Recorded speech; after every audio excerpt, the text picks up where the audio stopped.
চশমা পড়তে পড়তে ঠাম্মাকে গল্প শোনালো ছোট্ট ইয়ালিনী। সেই মুহূর্তে শেয়ার করলেন মা শুভশ্রী।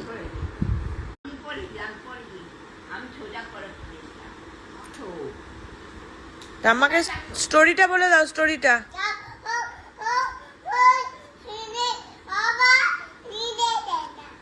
ও বাবা, তারপর তারপর তারপর কি হলো ইয়ালিনী?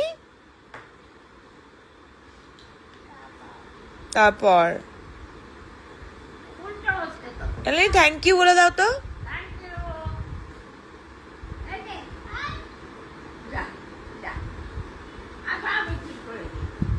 Cine gossip.